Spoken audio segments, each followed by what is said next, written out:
Good morning, everyone. Hello. So I think we're here and we're so excited to be here. My name is Virginia Rivera, and I am the G100 Global Networking for the Caribbean and in Puerto Rico.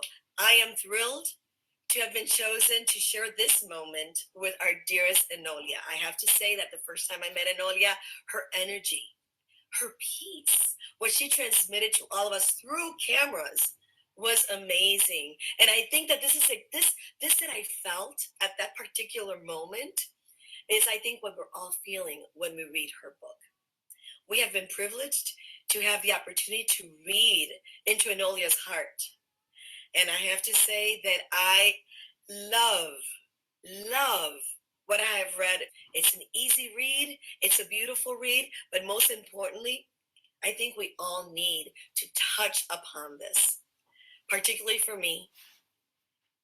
The launch of a new book is something, it's new life. It's literally being in the christening of new life. It's really allowing these words and these experiences, and most importantly, these lessons to really become something, a new identity. So I want to congratulate from the bottom of my heart Enolia's, more than anything, wisdom, but I think her courage to really recognize where she was, the moment the messenger spoke to her, and the fact that she listened and she started to really dig deeper into who she was. Because this book, and I'll tell you the title in a few minutes, is really transcendental. I think we've all gone to hell and back in many ways. And this book speaks because it's about the path back to who you are, back to the nature of what you are and the ancestral energy that inhabits your soul. Many times we don't realize why we think things. We don't really value the intelligence from the heart to the mind. But the truth is that we are souls that have this energy within us. And many times we don't trust it enough. It's about finding your joy, finding yourself, and love, and learning to love yourself. So to me, to participate in this launch of the fabulous book, Finding My Sovereign Voice with my grandmother elder, and also the workbook Discover Your Sovereign Self by our author, our beloved Enolia Foti, is truly a privilege.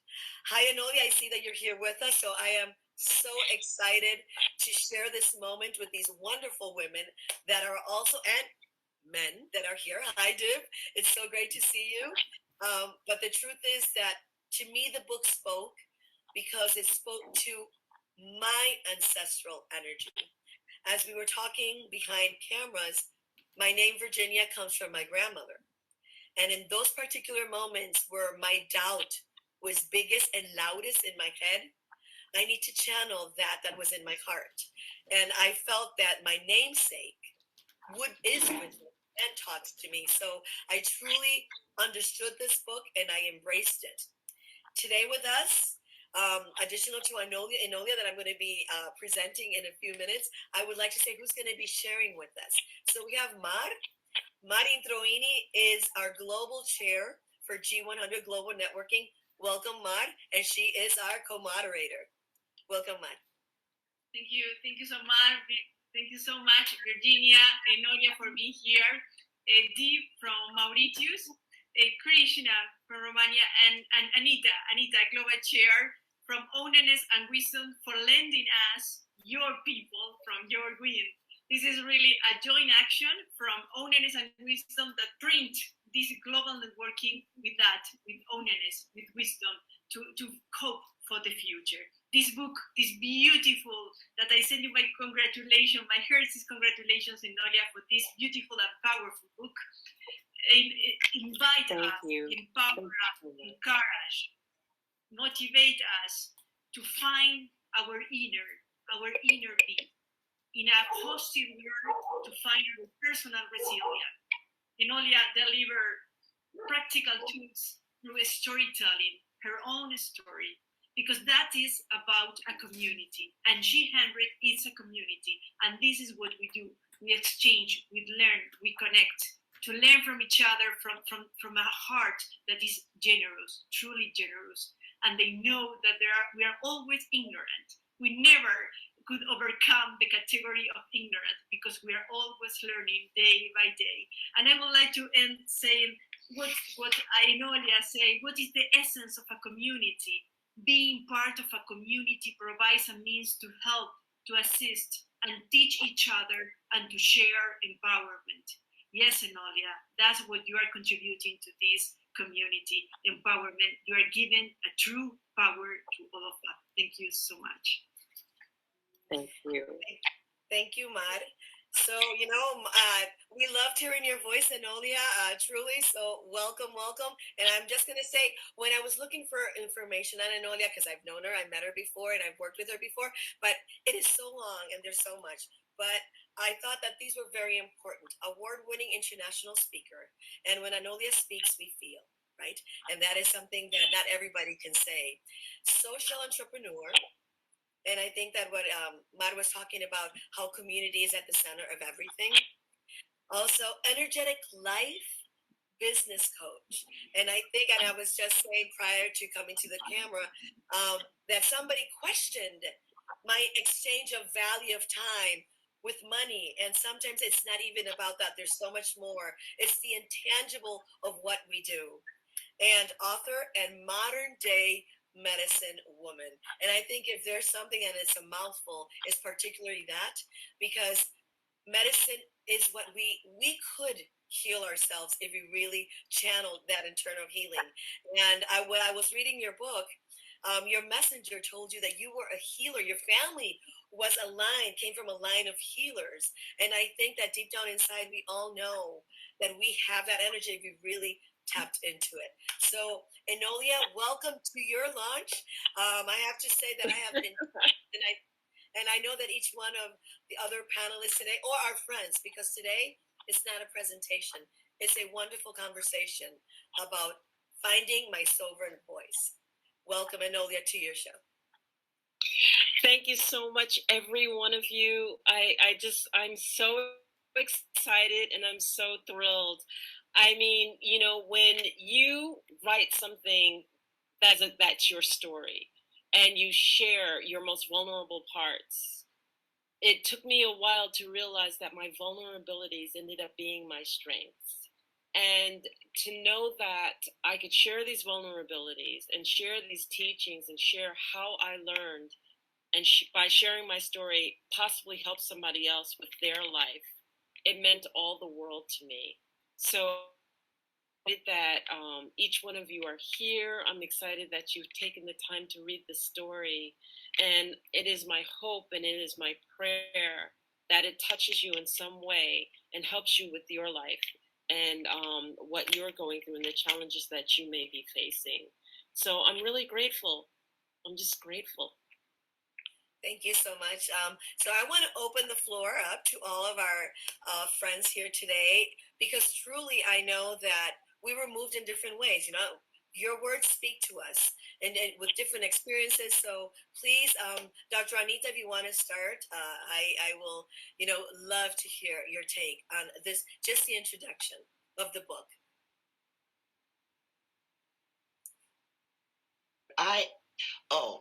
Let me take this. Okay. I absolutely love reading your book because not only did I read it, but I was able to absorb it. I felt there was the energy of feeling. Your writing is so creative that I visualized. I saw when you were in the tent. I saw when you were on your way to the retreat. I saw when you were speaking with the grandmother elder. I felt your embarrassment when you were so courageous and beautiful and loving enough to say, hey, this was a part of me as well, and this is what I've come here to learn too. I felt when you were given your spiritual name, that spirit name, it's like I felt your joy, I felt your sadness, I felt your hurt, I felt your embarrassment, I felt your pain, because the path is, you know, as Virginia said, we all have gone through and continue to go through, because that's our life journey. The visual, the actual, it's a movie. Let me just say that. Mm-hmm. It's a movie. And I go in a minute, in a heartbeat, to go see that movie, Beautiful. So that's what I have to say. I agree. Chris, if you want to go ahead. Yes. My whole life, I was drawn to the culture of indigenous people, and I never ever found someone who could actually introduce me and teach me. And then there was Enolia's book. It was a joy reading the book, because it was exactly what I was looking for. It was a mirror to me. Enolia, your life is like a mirror, going from corporate to being who you are today. It was like seeing myself and listening to the teachings of the elders. It was a blessing. I was, yes, Spirit, thank you for giving me what I was asking for. So thank you very much for giving this book to me and to the world. I really appreciate it. Thank you, Chris. Div? And thank you for being here. I'm so excited. Thank you. So, first of all, I would like to thank everyone, especially Enolia, for inviting me to talk about her book. But I'm going to tell you guys, I only read the half of the book. And this book, when you see the cover, it's just magical.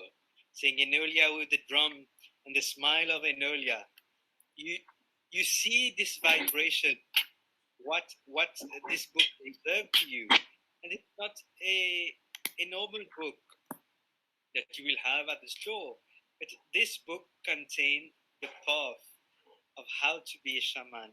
The mistake, it's not the mistake, it's the vibration that she received with her grandmother elder. This is just fantastic. This is the only few words that I have to say on the book. And thank you, Enolia. Thank you, universe. So you are right now in Mauritius, and many people met you, this wonderful and beautiful soul who came in Mauritius. And my dad, I'm going to share an experience that my dad had while receiving this book. He said to me, it's like when we received the keys of Enoch many years ago, we receive another book with the same vibration, with the same frequency, and we can't express it through talking.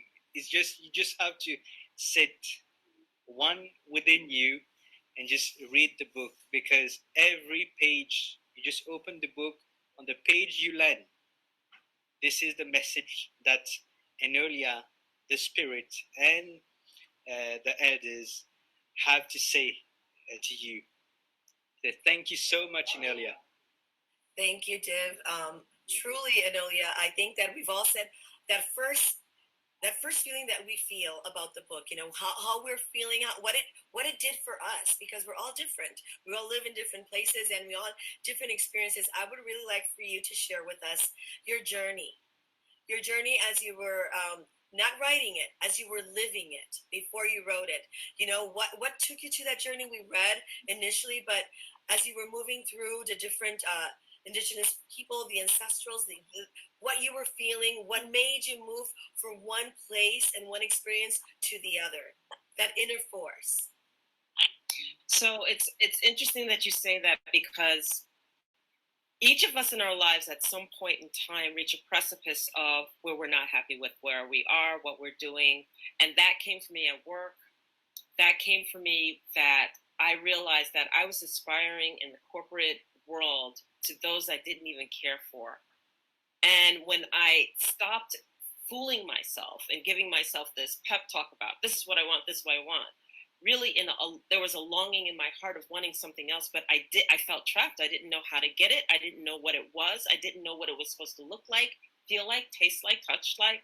So, you know, when I went to that 13 Indigenous grandmother's house, even before then, when I went to Angelica, New York, and I met with my friends, and we were hanging out, and this medium said that my mother was trying to give a message to me.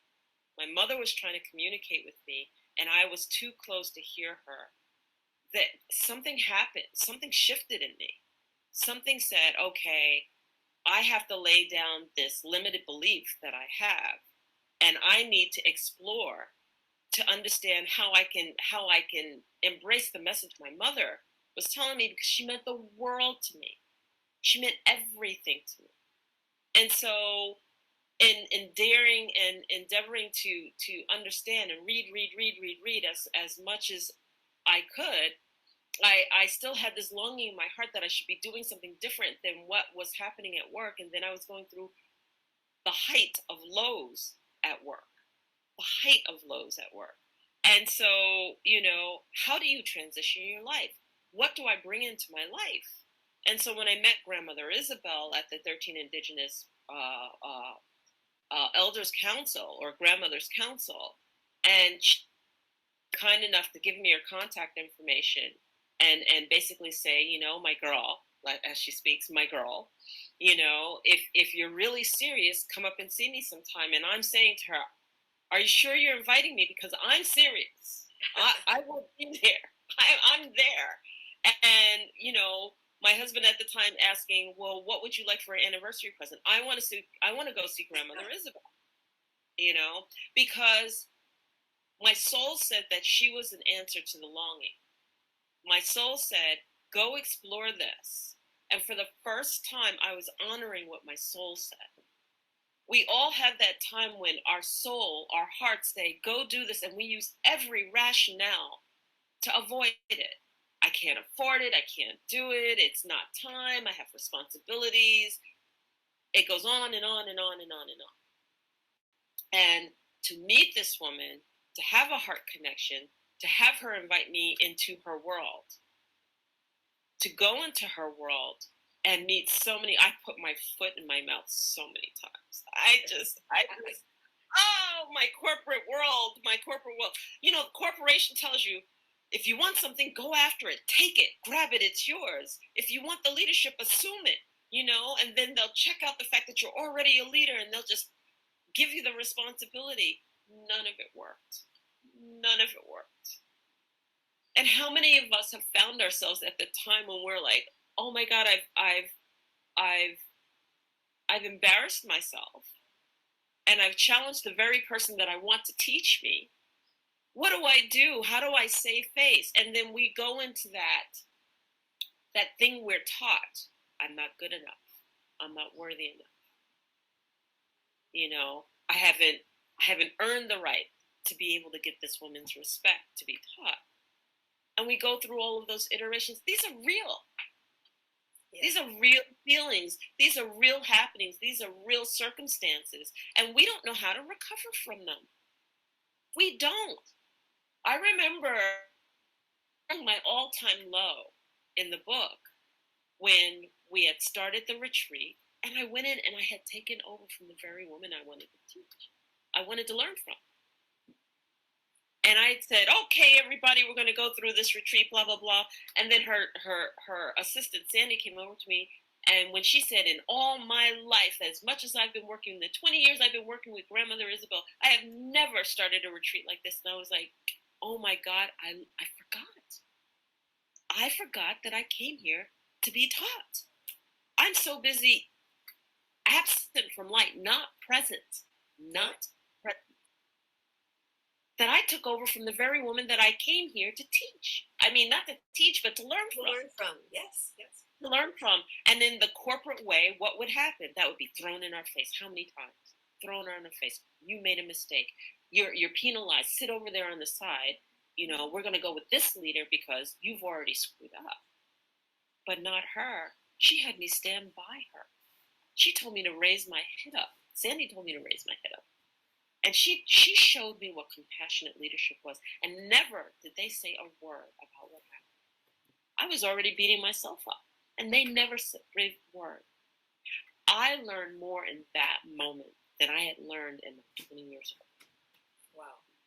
Wow. That's, wow. That is, I'm so glad that you're sharing this. And I hope that everybody can watch this fragment right now, because, you know, we talk about community, but it starts with us and our responsibility to really learn and maybe unlearn. And you were talking about what we've learned in the corporate world. We need to unlearn a lot of that, because that is really meant to keep us insecure. It's meant to keep us separate, not as a community, not together. And the fact that, like you said, if you do something wrong, you're chastised and you're going to be probably ostracized and set aside. The fact that when you make a mistake is when you need that bonding the most. You need that person really being and standing with you, because if you have that company with you and that love and that compassion when you make the mistake, then you're going to feel comfortable moving through it and getting over it. I think in our lives, many times when we feel that we can get out of where we got ourselves buried into, is because we feel so ashamed. There's so much shame that we're not allowed to feel vulnerable. And the fact that you were celebrated, probably even for having the courage to make your mistake, standing there and accepting the love that said, you know what, you're human, it's part of it, and this is your biggest lesson. And I think that I hope that everybody listens to that today, because we're so severe with ourselves. But it starts with us before we can give love to the community. Before we go out there, we need to start with us aligning with our soul. And I love the fact that you talk about the heart. The heart has neurons just like the brain. It has an intelligence, and that's our soul. And if we're not connected to that, we're pretty lost. So thank you so much for sharing that, because that's exactly what I felt when I was reading it. And I just wanted to hear you say it, because it's what I felt as I was reading through it. So thank you so much. I open the floor to anybody else with this comment from Enolia. Yes, I have a question for Enolia, because one of the main concepts that I have taken from your beautiful book, I wanted to say it again, it's beautiful. That is community, the sense of community, and we are a community. We are G100. So we go to the very essence of who we are. And many times we have problems with communicating on what is what we do, what is our purposes, you know? What is the way that we support. And I find like three concepts that seems contradictory. So I would like you to explain it. You know, because you say silence. I welcome and embrace silence to learn the language of the universe that is within me. Silence in a community, in a virtual platform where everything is noisy. No, there is no silence. Everything is noisy. And then you say support. One of the most powerful support tools we have is being present without comment or judgment. We live bombing by judgment. We live on comments, unnecessary, many times comments. And working in community, you say, is about traditions, rituals, and ceremony. And we have traditions and rituals that are already established by the virtual world. We cannot bring the one that we love, but they deliver us what we have to do. We follow the script. And finally, you say, and Virginia also highlight that, in your affirmation, you say, open your heart, because that was your learning from life, that you have opened enough your heart for the new. And that's what I say, this book invites us for new beginnings, because open your heart means new beginnings. So how will we do that? We mix silence with virtual platforms, with rules, and then we support in communities. How we put feelings, because I always say that we have to put feelings before the rules. How we do that? How we mix harmonically silence and noise, feelings and rules. So to me, when I say be silent, that means to be grounded in source and to be the observer. You have the connection. The universe is within you. And that silence is really just listening to your inner voice. And when you listen to your inner voice, you're fully hearing. You're fully understanding. There's a trust within yourself. When we work in community and we are the observer, we can learn to look for the commonalities in one another instead of the differences. But we tend not to do that if we're not in silence, if we're not observing, saying, wow, she just said X, Y, and Z. I can relate to that. But if I'm busy cutting her off to interject and to tell her how I did something better or I did something too, I haven't fully listened.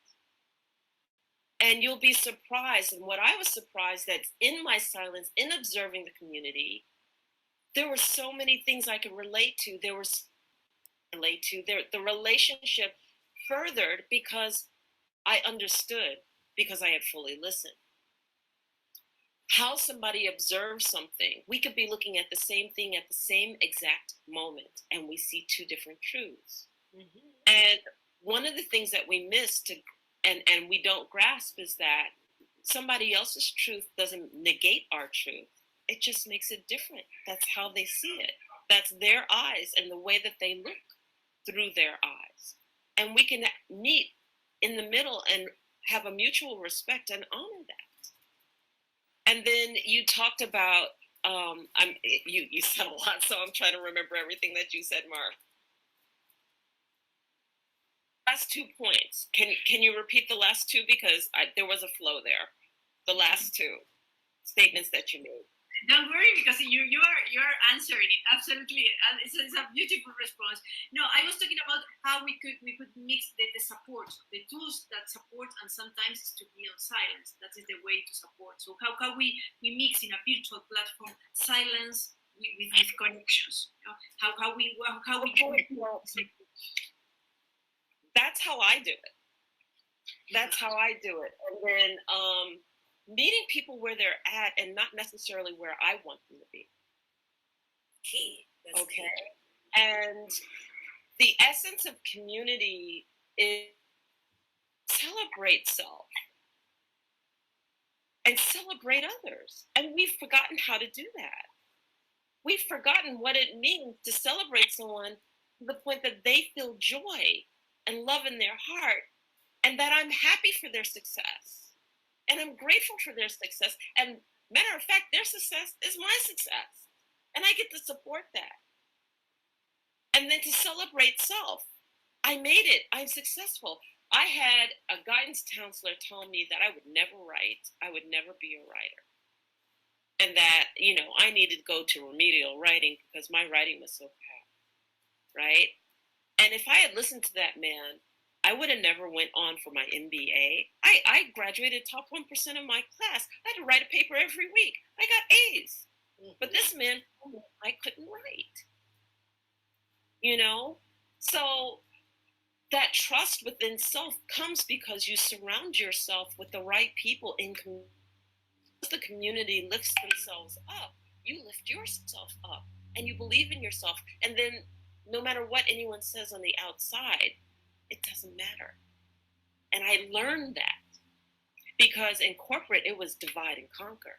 It was, who could I, and I don't want to be cruel about it, but you belittle, you demean, you step on, you take. It's the nature of the beast, right? It's what happens. Yeah. Nature, sense of entitlement, right? But here, I celebrated self. I celebrated others. I was happy for what they did. And I didn't feel threatened about it. I didn't feel jealous about it. I didn't feel, like, oh, it belittles me. I didn't feel like I had to be small in order for them to be large. That we were all large. So I hope that answers the question. That's beautiful. Anita, Dr. Anita, you were going to say something. Thank you so much. That was beautiful. Yes, I totally agree. Oh, yeah, I'm just agreeing. I'm just absorbing all of this grandmother elder wisdom. I call her mother of Angola. Sometimes I forget and I'll say, oh, Angola, but she knows why I said, because I think of her as the mother of Angola. Absolutely the again, the words that you express and how and the man that said that you would never be a writer. I mean, look at how you put those letters, the symbology of letters, and collected them and put them in words and created a story and then created a visual for all of us to be able to receive that. And it's like my spiritual in my spiritual community, our pastor, every time she speaks, I say, you know, Rev, every time you speak into my heart. It's like you went into my heart and saw what was in. That's what this book represents to me. Enolia, you go into another's heart and touch another's heart. And I know you're and what I love about this beautiful sister is that that's not your ego. What you've done is it be able to remove that lower self and let the universe come through you and say, hey, I am pure love. I am here to give as well as to receive because I know we're one. And I love you. I think your book is absolutely beautiful. And what I'm thinking of is before your anniversary with your then husband and meeting grandmother Elder, I'm saying, wow, I thought when the student is ready, the teacher will appear. So you've been ready. You've been ready. You've always had that spirit name. And I'm grateful and thankful for you, my sister. I think what you just said, Anita, about the being ready, and I think like that spirit was always there, but she was always open, or maybe she was always ready, but she wasn't open until something made her realize that it was there.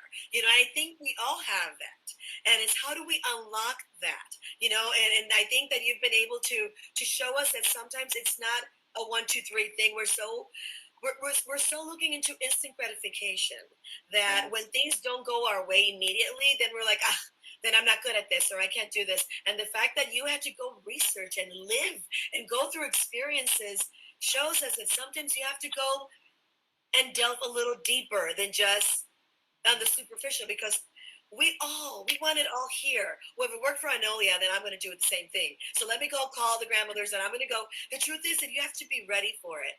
So like you said, Anita, when you're ready, the teacher will be there. But you as a student have to be there at that moment.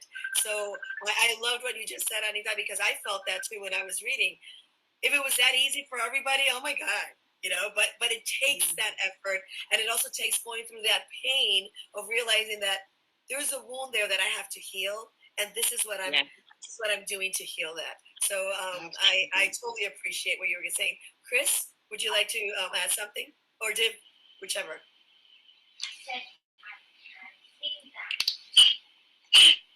Go ahead, Div. Who wants to go? Okay, what I was thinking is that we are talking a lot about Enolia's journey, and this is wonderful, and we make it to look so easy, to people who are listening and watching us. But the truth is that it's a pretty long and tough journey, and I have to acknowledge you, Enolia, for walking really the path and having the courage to walk the path, because this thing doesn't happen overnight. The steps what you've made, the decisions taken, and the lessons learned, it's years and years and years and really going inward. And I've learned something in every chapter. I've learned something from every chapter. And what really caught me in the beginning, it was when you said that working in the corporate, and especially we women, we have this in us, we have the masculine and the feminine, all of us. But because of the world we are living on right now, we rely more on our masculine part, right? And when you feel that there's something missing and you want something else, and you start this journey of self-empowerment and spirituality, then actually you start to discover your feminine part. And actually, I would love to ask you a question here, Enolia. How does it feel Actually, when you slowly bring in balance the masculine and the feminine, because we are so, we are women, but we are tough, we lead, we do this, and we do by ego, and that's the masculine, right? But the feminine, she's so quiet and silent. But as you walk and learn and you go inward and you learn self-love and respect yourself and others and stuff like that, then it's coming to balance, and that will feel different. Can you please, Enolia, share with me, how does it feel when you balance the masculine and the feminine? It wasn't easy. So while I was in corporate, I was the epitome of the masculine. You put on the man suit, you go, you meet the man, you go head to head with the man, you debate the man, you exist in the man's world, and you get judged by the man. And then for the first time in my life, and it started with Grandmother Isabel, because at her ceremonies you had to wear a skirt. And I didn't even realize how much I had worn. I was always the suit, the business suit, but the pants business suit. And, it was like, well, why do I need to wear a skirt? Well, because you're connecting to the earth. Your body is connecting to the earth. And so for the women, it's your yoni is connecting to the earth mother, and the top of your crown is connecting up. And you need to be in ceremony, you wear a skirt. That's why you get the full energy. And she's explaining this to me, and I'm like, okay, And then being in my feminine, I started wanting to wear more dresses. I started to I didn't need to raise my voice. I didn't have to be loud. I didn't have to assert myself.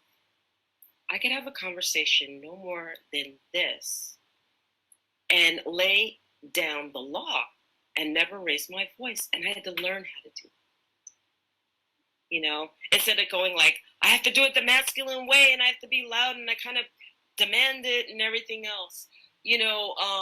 Coming into the feminine and understanding that, how did the Amazonians put it? The womb is not a place for fear or pain. The womb is a place to create and to give birth to new life. And it's not just about the power of giving birth physically, but it's about the power of the fact that we have gestation. And gestation is a power. And that we have the capability of looking at things from different viewpoints and taking it and capturing all of that information and packaging it during our process of gestation and birthing something beautiful, whether it's business, whether it's personal, or otherwise. And it took me a long time to step into that power, to fully grasp what that meant. And you're right. It took years. It took years for me to be able to sit back with a group of men and not feel like I had to push my way into the conversation, demand that I be listened to, assert that, that kind of assertion, and sit back and just watch things evolve. And then realize that because I was confident in my feminine, that when I did interject or assert myself, everyone stopped to listen. Right? But when we're so busy trying to meet men head to head, it doesn't work. Then we're perceived as the bull in the china closet, the pushy one, the aggressive one. Oh God, here comes that aggressive woman again. But it's the feminine that just allows us to interject, assert, and be noticed immediately, for me. So I don't know if that really answers it, Krisztina. Yes, you did. Thank you very much. Thank you. Yes, you did. I think this is so provocative. I would love to hear Div talk about on this, because it's beautiful and it's provocative, and I think that I would love to hear your opinion and your take, because I feel the same way. Me, first of all, this morning when we were walking together, this afternoon, sorry, then we're talking about shamanic drum, etc. with Enolia.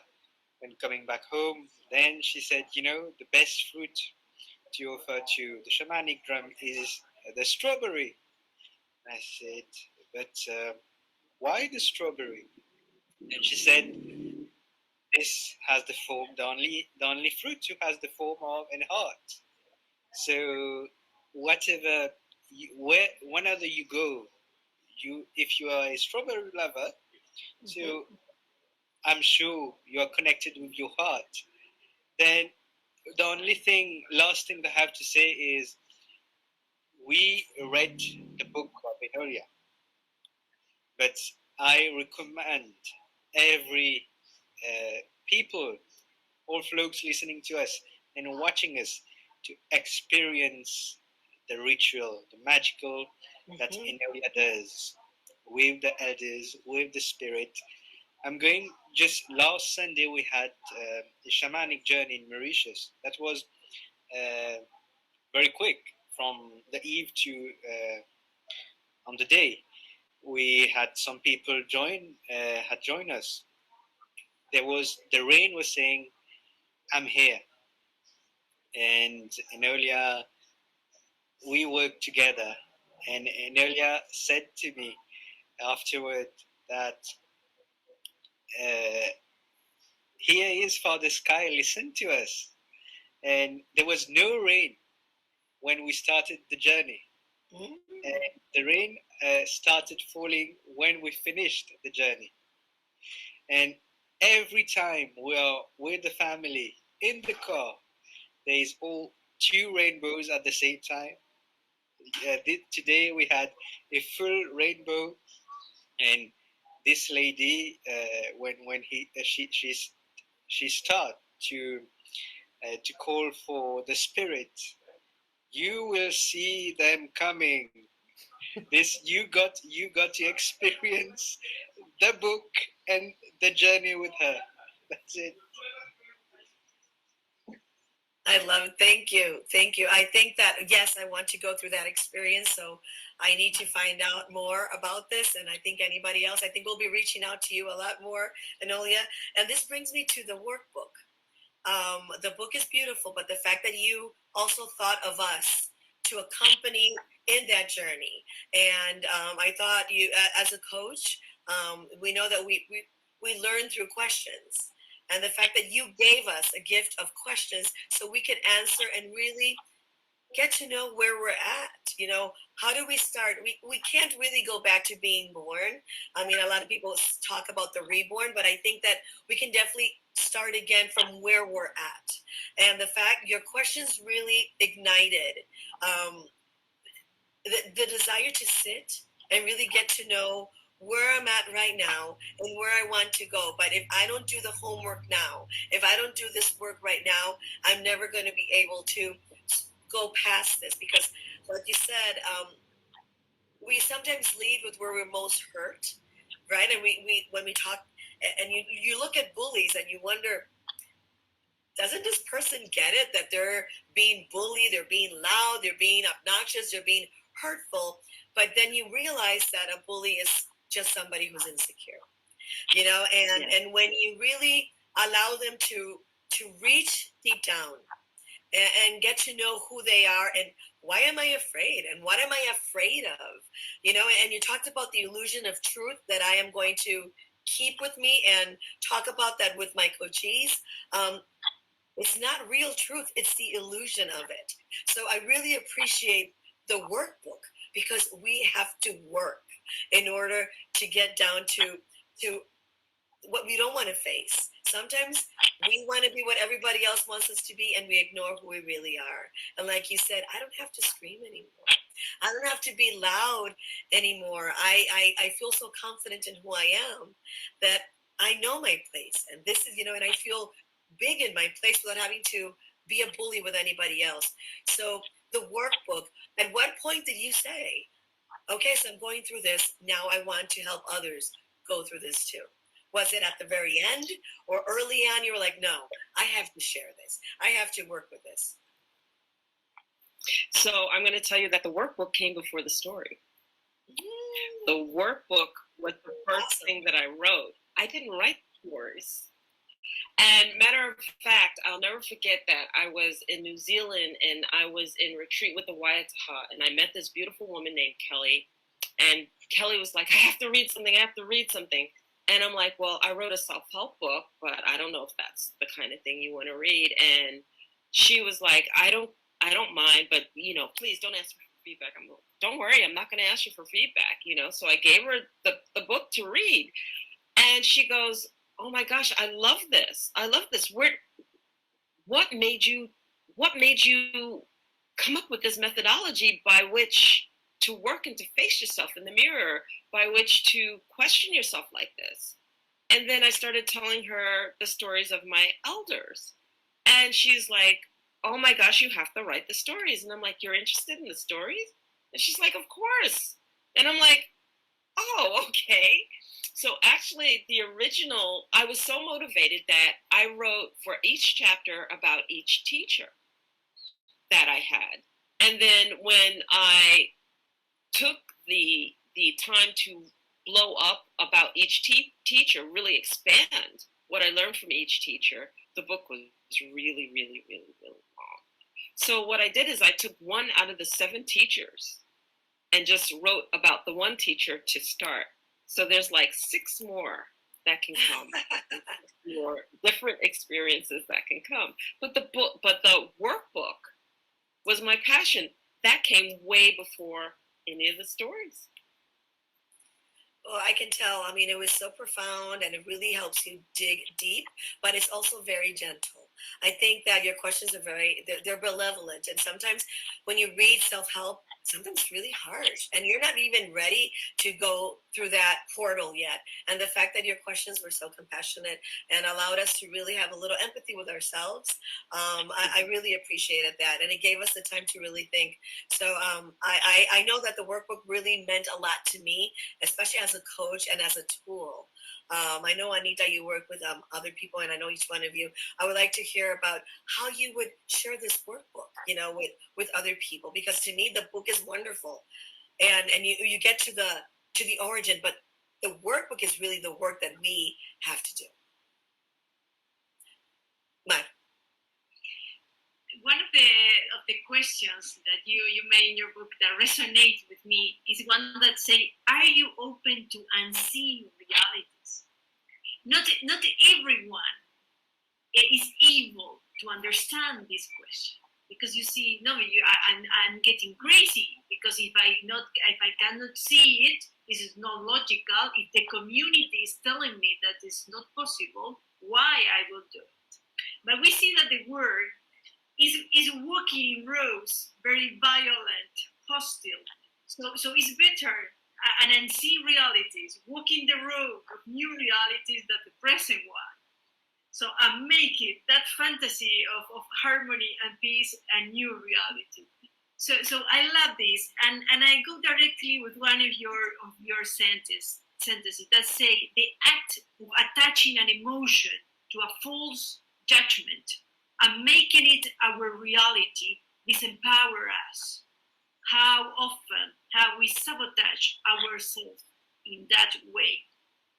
For me, this is I will kindly ask you to develop this, but it got my attention because that many times there is the essence of violence, a false judgment that make the people become aggressive. So maybe we are founded a secret to a big change from our societies. Now, what is about that emotion, this false judgment that disempower us and disempower many others? So you honed right in on it, Mar, because that is the act of attaching an emotion to a judgment is how we give away our power. It's how we lose ourselves, because what happens is that then we're emotional about something that's been said and we own it and it's not even ours. You know, so if I sit there and I say, oh, Mar, you know, I really don't like the color of your hair, and you go, oh my God, my hair, you know, maybe I should change the color of my hair. You just gave away your power to that person. Mm-hmm. Because you took that reality that wasn't yours. That's her opinion. So what if she doesn't like your hair? But how many times do we do this daily in our lives? And then even react to it, change our lives for it. and assumed that it was our truth and adapted as our truth. And we never, never, never had anything to do with it in the first place. So it took me a long time to figure it out because I was doing that. I was giving away my power that way. I was losing what should have been my stance and my truth by adapting what everybody said I should be doing versus trusting myself and doing what I knew I should be doing. So to me, you got it. You got it. That was it. That was the point. We wanted to change societies. We are ambitious here. So, you know, we have to go to the very essence of the code societies. And this is one of the codes. The people feel power, disempowering others. And that is a rule. That's a rule. And social media hold a very strong responsibility. That's why we work from the virtual community. Just, I would like to say, if Virginia allow me, yes, just one thing from an author that is Becca Lee, that she say, if you seek peace, be still. If you seek wisdom, be silent. If you seek love, be yourself. Beautiful. Thanks for sharing. Thanks for sharing. Okay, so we're at 10 minutes of finishing our wonderful conversation. I'm going to start with each one of you then for your last comments before we end with our dearest Enolia. So Anita, we were talking about, Mar just spoke about, being yourself, and that's when you invite love. And I think that a lot of what we read with you in your book is really being yourself, opening yourself up to be part of that community, and not, but then not allowing anybody to steal what is yours, not giving away that power. So I think that is absolutely true. And you talked a little bit about instinct, and how we follow that, how we sometimes don't even give ourselves the opportunity to be instinctual, to really believe and trust what is in our hearts, in our soul. So I would love to move with Dr. Anita, and I know that you talk about this. Oneness is about that. It's about really being aligned with that. So Anita, I'm handing it over to you right now. And absolutely, just very quickly, everything that Enolia has said throughout and within the book and responding to our questions and everything is absolutely about oneness and being within and trusting. What Enolia said, trusting ourselves. We are an external data-driven society. We take validation from the outside, vision boards, a lot of things that we do, we extract them from the outside to create a reality for our inside and believe that what we've received on the outside is our truth. To me, the whole book, what Enolia is saying in the journals, is saying it's all about tap into you, going inside. Here is the reality on the inside. The truth of who we are is on the inside. Once we're able to remove, saying, the external is a confirmation. It is not to bring us the truth. It is to confirm, if we will, what our truths are. So when we're able to tap into ourselves and go within our self, trusting, believing, because it's that my belief is my truth and my truth will produce. So if I'm believing what's on the outside, I'm going to produce that what is inconsistent and unauthentic of what my soul is on the inside. So absolutely, it's all about trusting that instinct, trusting that intuition, trusting that we are one with the Creator, with God, with the universe, however we want to say it, trusting that we are co-partners, trusting that we are children, trusting that we are one with each other. There's one energy and one love, and we're all a part of it.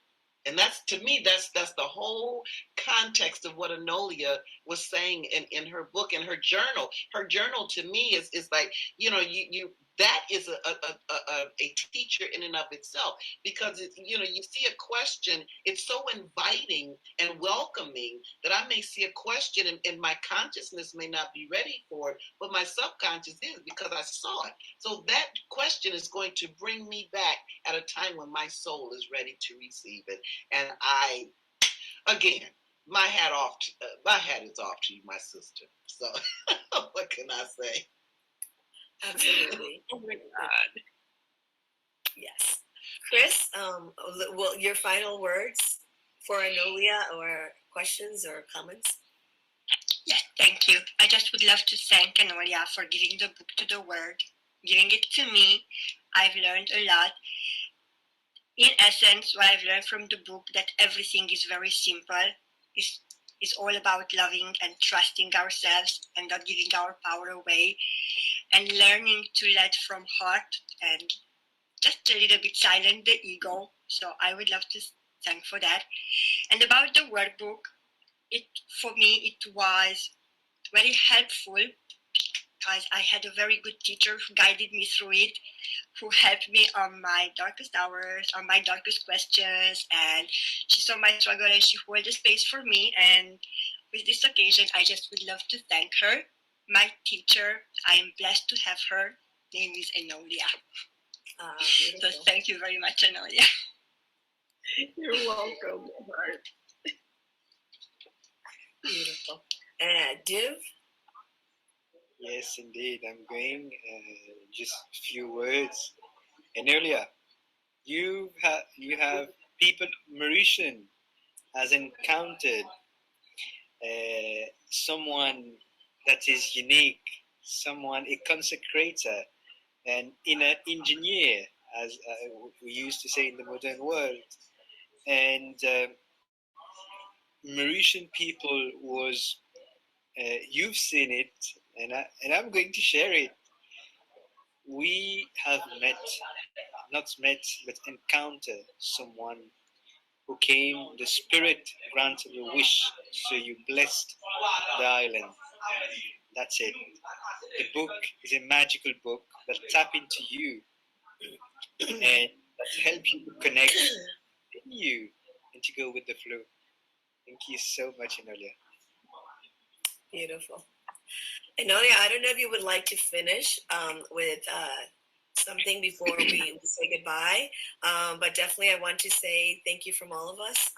Thank you for choosing us, and Mar wants to say something too. Go ahead, Mar.